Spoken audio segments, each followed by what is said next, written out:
Pastor, para começar, pode se apresentar aí para o pessoal que está assistindo, como você trabalha? Bom, meu nome é Eleazar Domini, eu sou pastor na cidade de Aracaju atualmente. Já passei aí por alguns distritos, comecei o meu ministério na Bahia, no extremo oeste, já indo para Brasília, ali na cidade de Santa Maria da Vitória, por lá fiquei 3 anos, depois fui pastor em Guanambi, foi a cidade onde eu nasci. Fiquei 4 anos nesse distrito, depois nós fomos para Vitória da Conquista, e ali ficamos 1 ano no Alto Marom, depois fomos para o departamento jovem, desbravadores, aventureiros, enfim, universitários, música. E aí, na sequência, nós viemos para cá, para Aracaju. Estou aqui no distrito do Inácio Barbosa já tem 2 anos. Legal. E para quem não sabe, o pastor Eleazar também tem um canal no YouTube que tem um certo número de inscritos a mais que o meu e é também um canal muito legal para você assistir durante essa quarentena ou num tempo livre.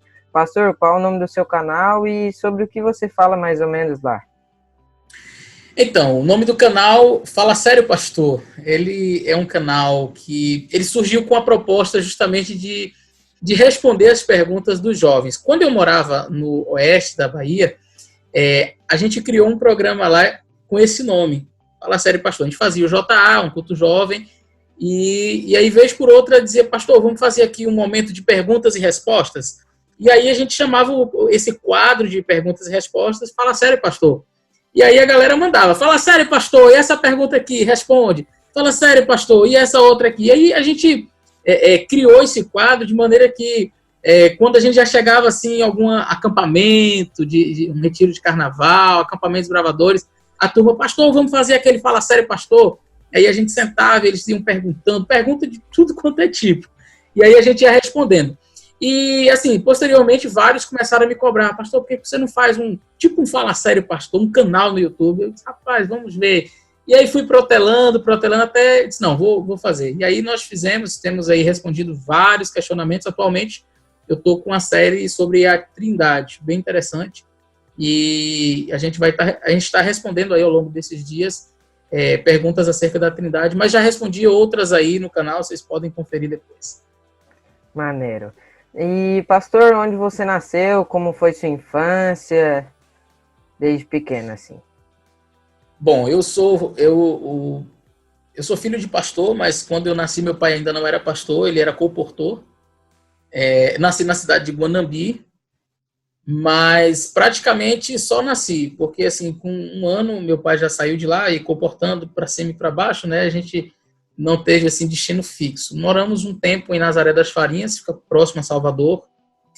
E aí de lá meu pai resolveu então fazer teologia. Fez teologia, foi quando nós fomos para o IAN.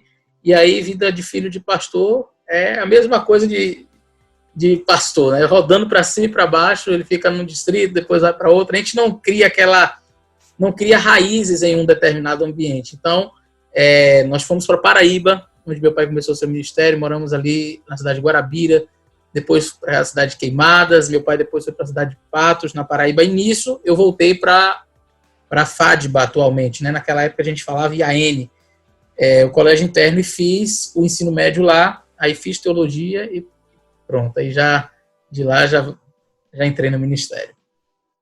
E já emendando uma pergunta na outra, sobre o começo de sua carreira, a partir de qual momento, assim, como você sentiu que deveria seguir o mesmo ministério do seu pai, sendo pastor, e como foi a vida de universitário? Bom, meu pai era pastor na cidade de Queimadas. Antes disso, eu já tinha, assim, o desejo no coração de fazer teologia, de ser pastor, aquela coisa de criança. Mas a coisa se consolidou quando meu pai era pastor na cidade de Queimadas. Lá, na Paraíba, eu fui convidado por um amigo para fazer uma série de conferências. Inclusive, esse amigo, ele é pastor hoje, Adenilton, está fazendo o doutorado dele na Andrews. Ele, na época, era meu professor de letras, ele tinha formação na área de letras, e ele era meu professor de letras, não, de português, de língua portuguesa. E eu no ensino fundamental ali, já praticamente terminando, indo para o ensino médio, e ele terminando a sua faculdade de letras. E ele me convidou, olha, vamos fazer uma conferência. Ficava 4 quilômetros da cidade de Queimadas. E eu topei. Só que assim, eu estudava de manhã, e aí de tarde a gente ia andando, eu e mais uma pessoa, para dar estudos bíblicos a aquelas pessoas que estavam assistindo a conferência. Aí quando era por volta das 5 horas da tarde, eu voltava. Então eu andava esses 4 quilômetros, 1 hora da tarde, o solzão quente, e aí eu ia, dava os estudos. Quando era 5 horas da tarde, eu voltava para casa, tomava banho, comia e já voltava à noite para a conferência. Essa maratona, que durou 1 mês, no período da conferência, teve alguns resultados. 6 pessoas foram batizadas naquela ocasião, fruto do meu trabalho nos estudos bíblicos. Eu tinha 14 anos e aquilo mexeu muito comigo. Então, eu disse, não, é isso. Eu tenho que ser pastor. E aí foi justamente quando eu terminei o ensino médio, e o ensino fundamental, e fui para o IAN fazer o ensino médio, e foi 1 ano depois o professor Adenilton terminou letras e foi para lá fazer teologia. Acabou que ele estava no 2º ano de teologia e eu no 1º ano de teologia. A gente praticamente estava junto ali. Hoje ele é professor no seminário, professor de grego, muito bom, por sinal. E a minha trajetória foi essa. Muito legal mesmo. Bom, quem acompanha o seu canal e já assistiu algum vídeo ou até mesmo prestou atenção em uma das perguntas que eu já te fiz, sabe que no seu canal você fala muito sobre assuntos que têm a ver com a Bíblia. E uma coisa, qual é o motivo da Bíblia Católica ter mais livros do que a Bíblia que a gente usa? Bom, essa é uma pergunta bem interessante. Inclusive, você pode entrar lá no canal, tem um vídeo intitulado Fala Sério, Pastor, porque a Bíblia Católica tem mais livros que a Bíblia Protestante. Então você vai acompanhar lá e vai ver a resposta assim, de maneira mais completa. Mas, quando a gente fala dos livros da Bíblia, a nossa Bíblia e a Bíblia Católica, ela tem a mesma quantidade de livros no que se refere ao Novo Testamento.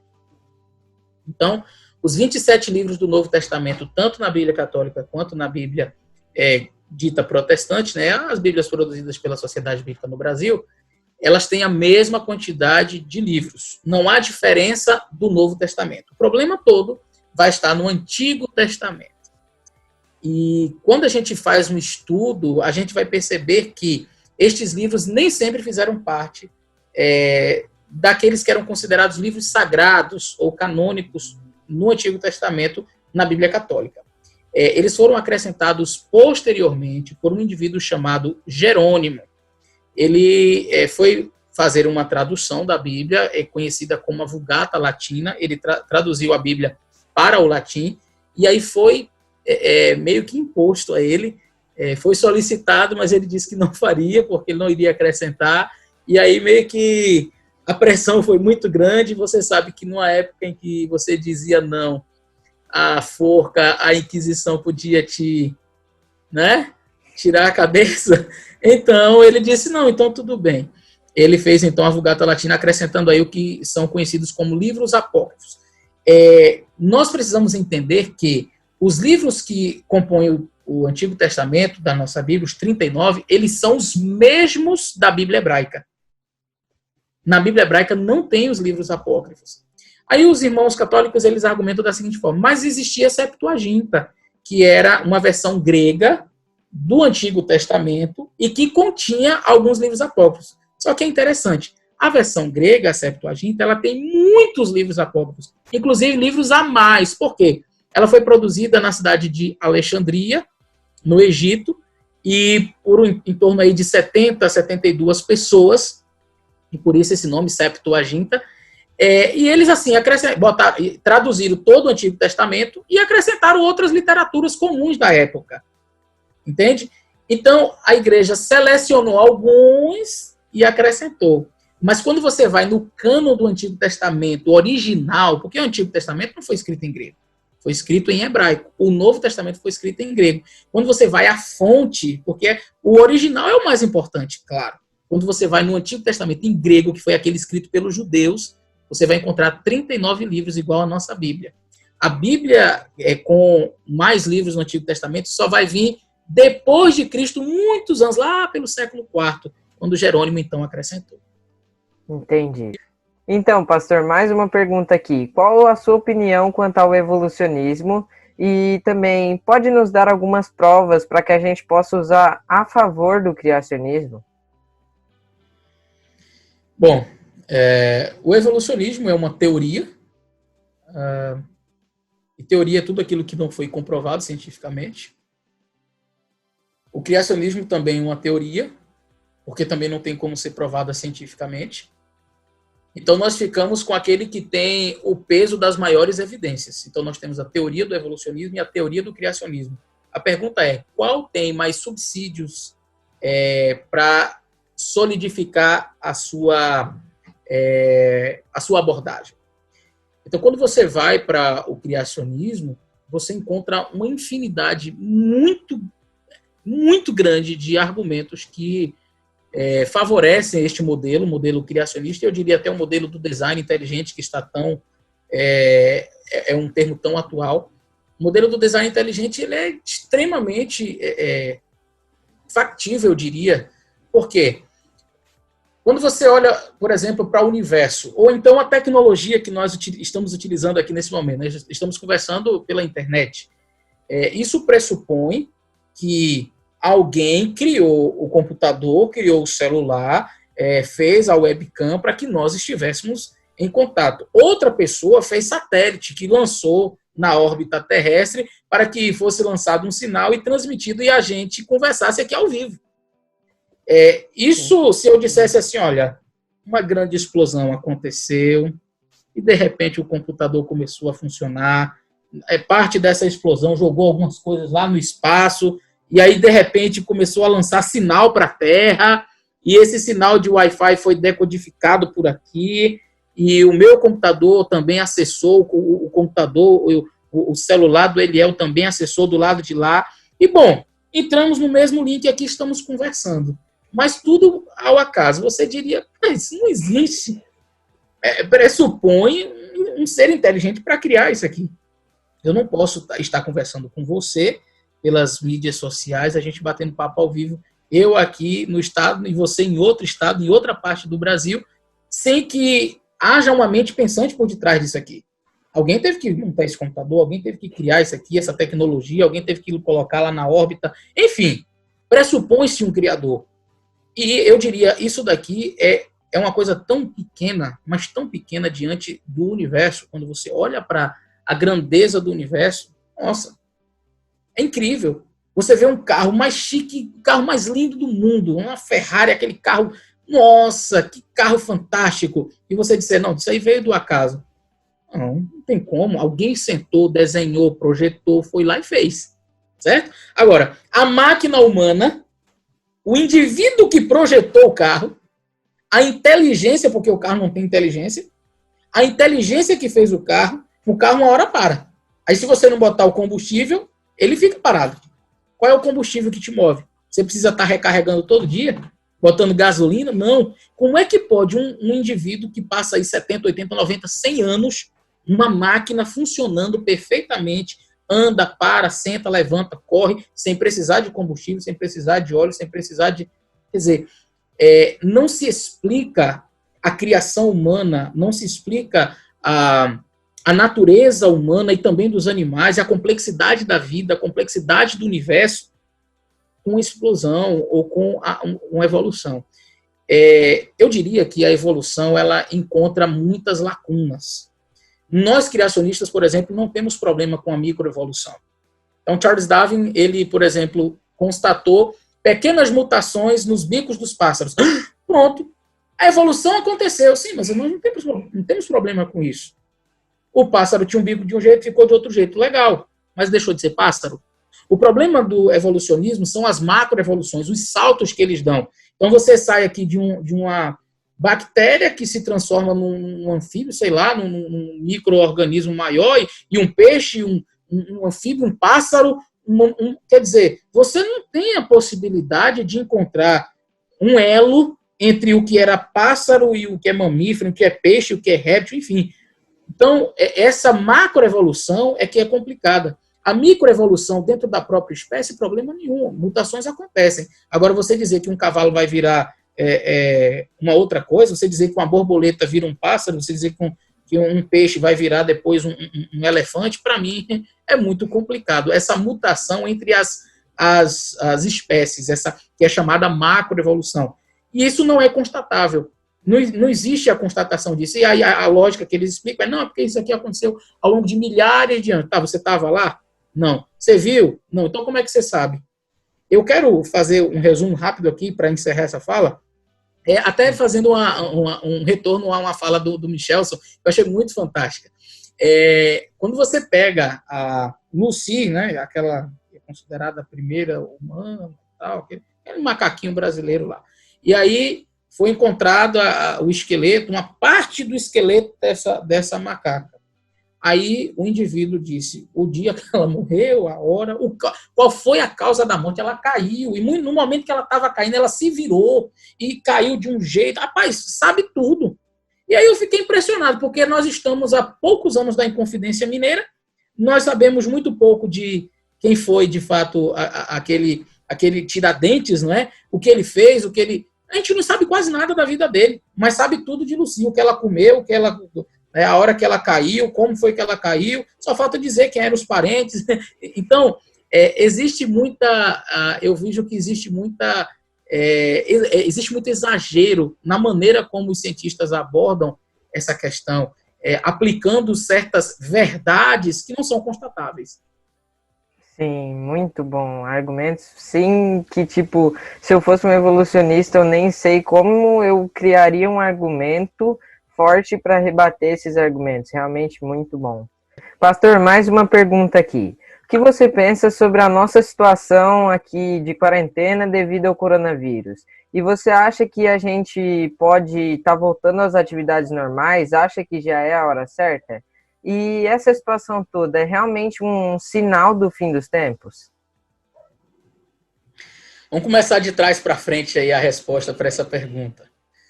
Olha, toda doença, toda catástrofe, todo tipo de desgraça que acontece na humanidade são prenúncios da volta de Jesus. Porque está profetizado em Mateus capítulo 24 que haveria doenças, mortes, epidemias. Então, não deixa de ser. Eu não colocaria como o aspecto fundamental para a volta de Jesus, como alguns têm feito.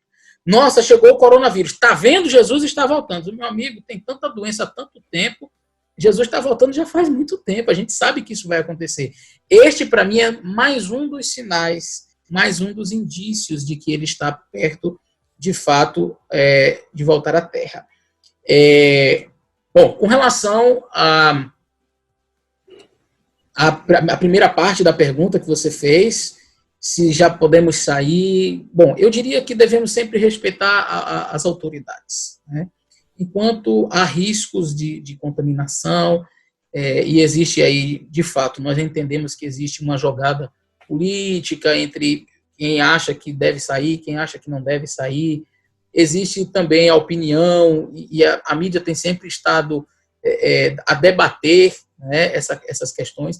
Eu diria àqueles que estão nos assistindo que, bom, se você, no seu estado, onde você mora, já teve a liberação para que você possa sair, com todas as precauções possíveis, com todo o aparato de prevenção, eu diria que, ok, se já houve liberação, se aí onde você mora, no seu município, no seu estado, ainda há restrições, respeite as autoridades, não queira ser o herói, não queira ser um militante, não é, defendendo uma bandeira, principalmente envolvendo-se em assuntos políticos. Tente respeitar a opinião das nossas leis, né, da legislação, dos nossos líderes, e quando tudo passar e retornemos às nossas atividades normalmente, eu acredito que o mundo nunca mais voltará a ser o mesmo depois disso. A gente sempre vai ter agora mais reservas, mais cuidados, que anteriormente não tínhamos. Eu acredito que isso é até melhor, né? A gente vai se precaver mais. Mas, como disse o Michelson, o mundo nunca mais será o mesmo depois do 11 de setembro e depois do coronavírus. Muito boa resposta. Pastor, aqui uma perguntinha para terminar rápido, uma questãozinha. Pode me falar 3 inspirações suas, tanto na vida pessoal ou tanto na vida profissional, a respeito da sua carreira? Bom, já que você falou profissional e pessoal, eu vou me dar ao luxo de trabalhar nas duas vertentes. Na minha vida pessoal, eu tenho sim, os meus pais eu colocaria como um, na minha vida pessoal. A minha esposa como sendo outra pessoa que é uma inspiração para mim, as minhas filhas. Então, na linha pessoal, acredito que vai estar bem focada aí na minha família. Na área profissional, eu acredito que eu tenho muita gente, mas eu destacaria o doutor Elias Brasil, uma pessoa fantástica, foi meu orientador e eu acredito que ele é uma inspiração. O Michelson Borges, sem sombra de dúvida, tem sido uma inspiração aí ao longo desses anos. Nós temos mantido sempre contato, amizade, uma pessoa ímpar. E Adenilton. Adenilton, ele é um grande amigo, esse que eu mencionei na história. Ele tem sido um grande amigo. Na verdade, a gente é como se fosse irmão. Eu digo para ele, a gente se trata mesmo como irmão, porque a amizade é muito grande, a ponto de ultrapassar realmente as barreiras da amizade e considerar quase como da família, realmente. Então, Adenilton é esta outra pessoa que me é uma inspiração, um indivíduo com uma espiritualidade grande, uma humildade tremenda. Entendi, certo.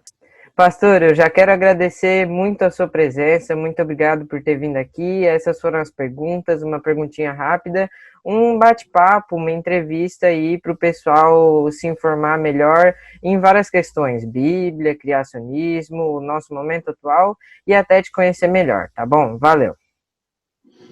Valeu, Eliel, Deus abençoe você. Um grande abraço e agradeço pelo convite. Tá Sucesso bom. aí no seu canal, viu? Muito obrigado. Pessoal, esse foi o vídeo. Se você gostou, se inscreve no canal, também deixa o seu like e ativa o sininho das notificações para se manter informado a cada vídeo novo aqui no canal. Esse foi o vídeo, valeu! Vamos nos dar algumas provas de como a gente pode... Cara, isso aí tu tem que fazer edição, botar em preto e branco.